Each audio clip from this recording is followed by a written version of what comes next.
بسم اللہ الرحمن الرحیم۔ السلام علیکم۔ سحری میں کن چیزوں کا استعمال کرنا چاہیے؟ افطاری میں کن چیزوں کا استعمال کرنا چاہیے؟ سحر و افطار کے وقت کون سی چیزوں سے پرہیز کرنا چاہیے؟ سحری کی 9 احتیاطیں، افطاری کی 5 احتیاطیں۔ سحری میں کیا کھائیں؟ سحری رسول کریم صلی اللہ علیہ وسلم کی سنت ہے۔ اس کا یہ فائدہ بھی ہے کہ اس سے روزے میں قوت حاصل ہوتی ہے۔ نمبر 1، سحری میں دودھ اور اس سے بنی اشیاء کا استعمال کیجیے۔ نمبر 2، چکی کے آٹے کی روٹی، دلیا یا باسمتی چاول یا دال روٹی وغیرہ استعمال کیجیے کہ ان سے بھوک دیر میں لگتی ہے۔ نمبر 3، دہی توانائی برقرار رکھتا ہے۔ کوشش کر کے دہی گھر میں ہی بنائیں کیونکہ گھر میں بنائے ہوئے دہی میں کیلشیم زیادہ ہوتی ہے۔ نمبر 4، دہی میں زیرہ، الائچی یا خوبانی شامل کر کے کھانا اور لسی پینا بھی مفید ہے۔ نمبر 5، سحری تاخیر سے کریں لیکن اتنی تاخیر بھی نہ کر دیں کہ صبح صادق کا شک ہونے لگے۔ نمبر 6، بغیر شکر والے جوس یا دودھ والے جوس پیجیے کہ پیاس کم لگے گی۔ نمبر 7، سحری میں شوربے والا سالن استعمال کرنا چاہیے۔ نمبر 8، بچوں کو سحر و افطار میں پروٹین والی غذاؤں کے ساتھ دودھ والا شربت دیجیے۔ نمبر 9، سحری میں پراٹھے کے بجائے روٹی پر زیتون کا تیل لگا کر رات کے بنے سالن کے ساتھ کھانا زیادہ مفید ہے۔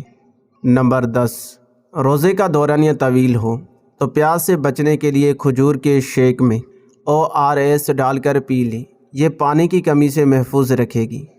نمبر 11، شوگر کے مریض اگر سحری میں کھجور کھائیں تو بلڈ پریشر اور شوگر لیول ٹھیک رہتا ہے۔ کھجور قوت کو بحال رکھتی ہے۔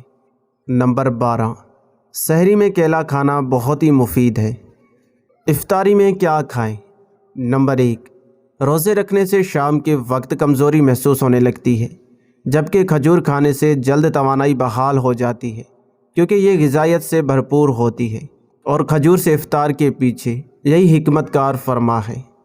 نمبر 2، دن بھر نہ کھانے سے معدے میں تیزابیت ہو جاتی ہے اور کھجور میں ایسی معدنیات اور نمکیات ہوتی ہیں جو تیزابیت پر قابو پا لیتی ہیں۔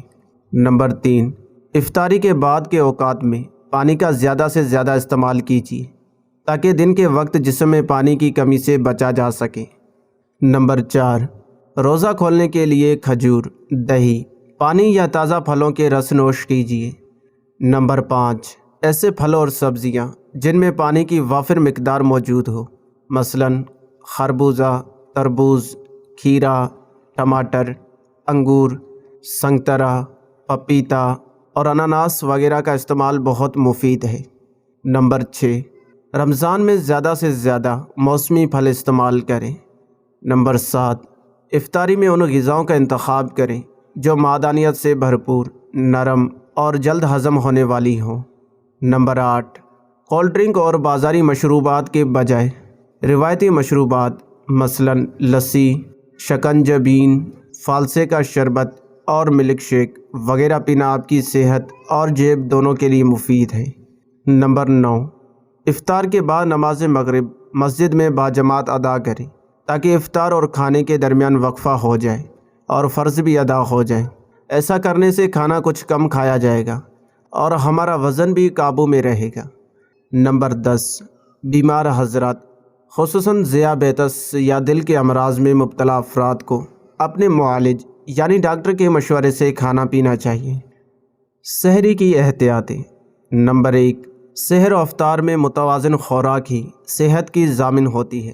نمبر 2، سحری کے دوران ایک ساتھ بہت زیادہ پانی پی لینا نقصان دہ عمل ہے۔ اس عمل سے معدہ پانی سے بھر جاتا ہے جو اکثر الٹی کا سبب بن جاتا ہے۔ نمبر 3، چینی یا مصنوعی شکر سے تیار شدہ غذاؤں کا زیادہ استعمال نقصان پہنچاتا ہے۔ نمبر 4، سحری میں سادہ غذاؤں کا استعمال کریں اور کوشش کریں کہ مرغن یا پروٹین والی غذائیں یعنی گوشت وغیرہ کم کھائیں۔ ان کے کھانے سے دن کے اوقات میں پیاس زیادہ لگے گی۔ نمبر 5، زیادہ نمک استعمال نہ کریں۔ نمبر 6، گردوں کے مریض سحر و افطار میں پانی کا استعمال رکھیں، تاہم ڈائلائسس کروانے والے افراد اپنے معالجین کی ہدایت پر پانی استعمال کریں۔ نمبر 7، بھوک ہمیشہ لگنے کی صورت میں کھائیں سیر ہونے کی حالت میں اوپر تلی کئی چیزیں نہ کھائیں۔ نمبر 8، تلی ہوئی اشیاء سے مکمل پرہیز رکھیے کہ یہ پیاس کا سبب بنتی ہیں۔ نمبر 9، سحری کے وقت روغنی غذا زیادہ مقدار میں کھانے سے خون میں شکر کی سطح بڑھ جاتی ہے، اس لیے شوگر، بلڈ پریشر وغیرہ کے مریض اپنے طبیب سے لازمی مشورہ کریں اور صرف ان غذاؤں کا انتخاب کریں جو فرض روزوں میں رکاوٹ نہ بنے۔ افطاری کی احتیاطیں۔ نمبر 1، پکوڑے، سموسے اور ان جیسی دیگر اشیاء کھانی ہی ہوں تو ہفتے میں ایک دن کے لیے مخصوص کر دیں کہ یہی آپ کی صحت کے لیے بہتر ہے۔ نمبر 2، کڑک چائے، کافی، سافٹ ڈرنک یا اس جیسی دیگر مشروبات، مسالہ جات اور تیز مرچ کھانے سے پرہیز کریں۔ نمبر 3، سالن وغیرہ میں مرچ مسالہ نارمل رکھیے کہ تیز مسالے پیاس، سینے کی جلن اور پیٹ کی خرابی کا سبب بنتے ہیں۔ نمبر 4، افطار کے وقت بہت ٹھنڈا پانی پینے سے پرہیز کیجیے کہ روزے میں فوراً برف کا ٹھنڈا پانی پی لینے سے گیس، تبخیر معدہ اور جگر کے ورم کا سخت خطرہ ہے۔ نمبر 5، افطاری میں کھانا کم کھائیں کیونکہ سارا دن بھوکا رہنے کے بعد اگر آپ کا جسم یکدم بہت زیادہ غذا حاصل کر لیتا ہے تو یہ پیٹ میں گیس پیدا کرنے سمیت معدے کے دیگر امراض کو جنم دے سکتا ہے۔ اللہ پاک ہمیں ان مدنی پھولوں پر عمل کرنے کی توفیق عطا فرمائے، آمین۔ نوٹ: اس مضمون کی طبی تفتیش حکیم رضوان فردوس عطاری نے کی ہے۔